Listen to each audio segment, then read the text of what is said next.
रहे हैं apex court ने ही कह दिया है जब सुप्रीम कोर्ट। अच्छा जी, नहीं मिस्टर अरोड़ा, आप उसको गलत ले रहे हैं अरोड़ा, क्योंकि मैं गलत नहीं ले रही हूं। रूल ये कहता है हमारा, जो बिल्डिंग बायलॉज कहता है, एक बिल्डिंग बायलॉज जो कहता है बिल्डिंग एक्चुअली मुझे समझा दीजिए ना एक सेकंड प्लीज सर, प्लीज। हम लोग जो बिल्डिंग, आप सुप्रीम कोर्ट ने क्यों कहा ट्विन टावर्स को गिराने को, ये समझा दीजिए।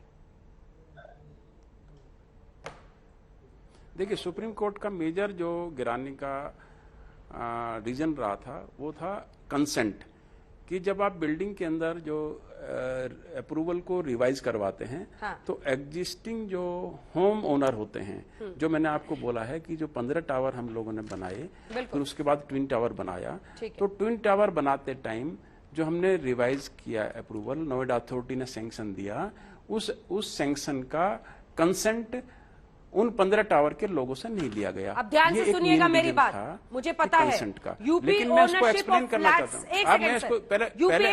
पहले मेरी बात सुनिए। UP ownership of flats act 1975 और अपार्टमेंट्स एक्ट जो 2010 का है, वो मैंडेटरी करता है कि रियल एस्टेट कंपनीज को कंसेंट लेना है एग्जिस्टिंग रेसिडेंट्स का। एग्जिस्टिंग रेसिडेंट्स को प्रॉब्लम क्या थी?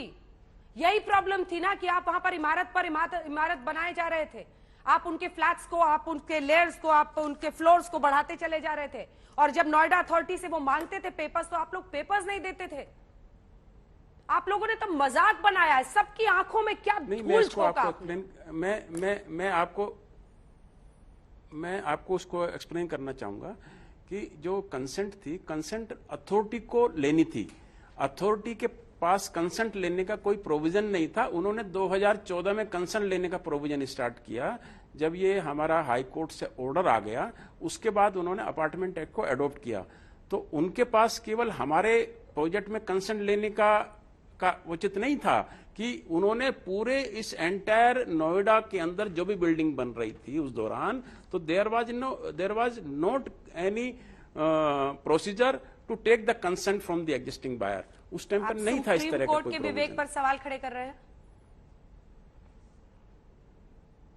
नहीं, देखिए, मैं माननीय सुप्रीम कोर्ट के विवेक पे कोई नहीं कुछ बोलना नहीं चाहूंगा, लेकिन मैं सिर्फ ये कंसेंट की बात कर रहा हूं क्योंकि कंसेंट लेने का जो राइट था वो नोएडा अथॉरिटी का था।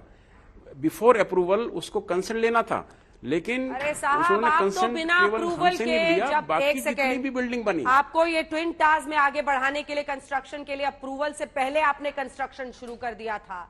आप तो नोएडा अथॉरिटी के अप्रूवल के पहले ही कंस्ट्रक्शन शुरू कर देते थे। घूम फिर कर इसीलिए वहीं पहुंच रही है जो मेरा पहला सवाल है, कौन सी जादू की छड़ी है? कौन सी जादू की छड़ी है? ये बिल्कुल गलत है। कौन सी जादू की छड़ी है? बिल्कुल सही है, गलत है, बिल्कुल सही है, ये बिल्कुल गलत है। नोएडा अथॉरिटी के अप्रूवल के बाद ही कंस्ट्रक्शन चालू किया। सर, नोएडा अथॉरिटी आपकी जेब में रहती है। नोएडा अथॉरिटी की अप्रूवल के बाद ही कंस्ट्रक्शन चालू किया। नहीं हो सकती, मैं तो आपको सीधा कह रही हूँ, नोएडा अथॉरिटी आपकी जेब में थी मिस्टर अरोड़ा, जिसकी वजह से ये हुआ है जो हुआ है।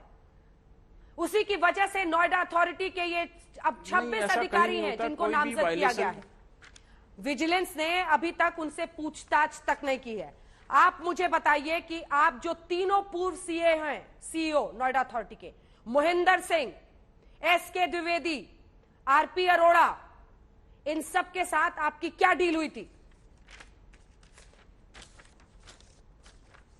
नहीं, हम तो एज ए डेवलपर आज से नहीं काम कर रहे हैं, पिछले 40 सालों से काम कर रहे हैं। हमको तो अपना प्लान सबमिट करना होता है, उसका अप्रूवल लेना होता है, और अप्रूवल के बाद ही बिल्डिंग।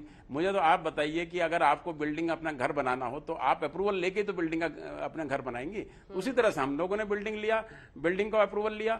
तो आज जो है किसी को बिल्डिंग बनानी होती है तो अपना बिल्डिंग का प्लान लेके अथॉरिटी में सबमिट करते हैं, फिर उसके ऊपर अप्रूवल लाते हैं, फिर अप्रूवल के बाद एनओसी लाते हैं, एनओसी के उसके बाद घर बनाते हैं। आपको तो नींद आ जाती है? प्रोसीजर को हमने नहीं फॉलो किया। मिस्टर अरोड़ा, आपको आराम से नींद आ जाती है?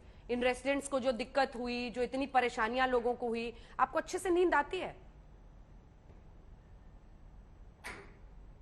देखिए, रेजिडेंट्स को परेशानी हुई तो आज जो है हम लोगों ने उनके 15 टावर, जिन टावरों के अंदर वो रह रहे हैं और आज भी रह रहे हैं, ट्विन टावर टूटने के बाद भी आज वो वहां रह रहे हैं, तो उनको हमने किसी तरह से परेशानी को हमने हमारी तरफ से नहीं दी गई है। हमने केवल ट्विन टावर के अंदर जो ट्विन टावर बना था केवल ट्विन टावर के अंदर ही निर्माण किया है। उनकी उस 15 टावर के निर्माण में हमारा कोई छेड़खानी नहीं हुई थी उस दौरान।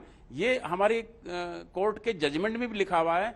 माननीय हाईकोर्ट ने भी ये चीज लिखी थी कि उन 15 टावर के निर्माण में कोई किसी तरह की अनियमितता नहीं है।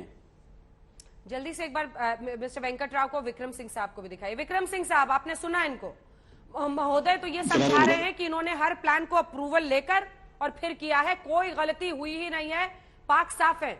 अरोड़ा साहब सुनिएगा विक्रम सिंह आपको क्या कह रहे हैं, फिर जवाब दीजिएगा। विक्रम जी। अंजना जी मैं बहुत स्पष्ट कहना चाहूंगा, इसका मतलब सुप्रीम कोर्ट ने गलत किया, परम श्रद्धेय जस्टिस चंद्रचूड़ जी ने गलत किया, और अगर ये मान लिया जाए तो बिल्डर्स बिल्कुल सही थे। देखिए, इससे ज्यादा सफेद झूठ कोई हो नहीं सकता है। माननीय सुप्रीम कोर्ट की तल्ख टिप्पणी जो मैंने अपने जीवन काल में नहीं सुना कि इतनी तल्ख टिप्पणी सुप्रीम कोर्ट ने किया हो कि आंख नाक कान से भ्रष्टाचार टपक रहा है, और 26 अधिकारी और 3 डायरेक्टर्स वो सब संलिप्त है इस भ्रष्टाचार के बड़े खेल में। और उसके बावजूद जिस तरीके से ये सफाई दी जा रही है कि नहीं, हमने कोई त्रुटि नहीं की, हमने नियमानुसार अपने अप्रूवल्स लिए। आपने अप्रूवल्स लिए हैं, मैं इसको डिनाई नहीं करता हूं, लेकिन अप्रूवल्स कैसे लिए गए हैं, अंजना जी के चुटैले प्रश्नों का कोई उत्तर माकूल और स्पष्ट अरोड़ा साहब देने में असमर्थ रहे। अंजना जी के किसी भी सवाल का कोई माकूल जवाब नहीं दिया गया। बेहतर ये होता कि साहब गोई से कहते कि ये अप्रूवल किस प्रकार प्राप्त किए गए, इन अप्रूवल के पीछे क्या वो छड़ी थी या अल्लादीन का चिराग था, या क्या वो सिस्टम थे जिसके माध्यम से, अरे हम लोग तो अगर MIG का कोई कमरा बनाते हैं तो उसके ऊपर 4 इंजीनियर और 4 लोग पूछते हैं नक्शा दिखाइए और किन परिस्थितियों में आप ये कमरे विक्रम जी अपने घर में एक शेड लगा लिया ना, अगर आपने एक छोटा सा ग्रीन कलर का शेड, ताकि धूप ना आए, तब भी पहुंच जाते हैं, आ जाते हैं। एक अलग ही प्रकाश है मिस्टर, अरे देखिए अरोड़ा साहब को एक अलग ही तेज है इनके सिर के चारों तरफ, जिसकी वजह से शायद नोएडा अथॉरिटी के लोग इनको अप्रूवल दे देते हैं। क्यों अरोड़ा साहब? मेरा नहीं, विक्रम जी के इस सवाल का आज जवाब। अंजना जी, मैं ये जो अभी हाँ मैं उनका जवाब दे रहा हूँ। अंजना जी, जो अभी विक्रम जी ने बोला है कि नोएडा अथॉरिटी की अप्रूवल के बिना कुछ नहीं हो सकता, ये बिल्कुल फैक्ट है। या किसी डेवलपमेंट की अथॉरिटी के बिना कोई मकान नहीं बना सकता, कोई निर्माण नहीं कर सकता। हम लोग भी रूल अबाइडिंग कंपनी हैं। हम लोग केवल एक ही प्रोजेक्ट नहीं कर रहे हैं, पिछले 40 सालों से मोर देन 40 प्रोजेक्ट कंप्लीट किए हैं, लोगों को डिलीवरी दिया। 70,000 मकान सुपरटेक ने अकेले ने हैंडओवर किए हुए, और आज तक वो एक विश्वास है, लोगों का विश्वास है, इसी वजह से हम लोग डिलीवर कर पाए हैं। और ऐसा भी हम लोग, ये बिल्डिंग भी हमने पूरी तरह से अप्रूव कराने के बाद ही बनाई। कितना करोड़ डूबा? हाँ, वो बात अलग है कि आज उस बिल्डिंग पे क्वेश्चन मार्क लगा। कितना करोड़ डूबा? देखिए, जहां तक नुकसान का सवाल है, हम लोग जो हैं इस प्रोजेक्ट की वजह से या इस डिमोलिशन की वजह से हमारे किसी प्रोजेक्ट के ऊपर, कोई ऑनगोइंग प्रोजेक्ट के ऊपर कोई असर नहीं है। सारे प्रोजेक्ट टाइमली पूरे होंगे।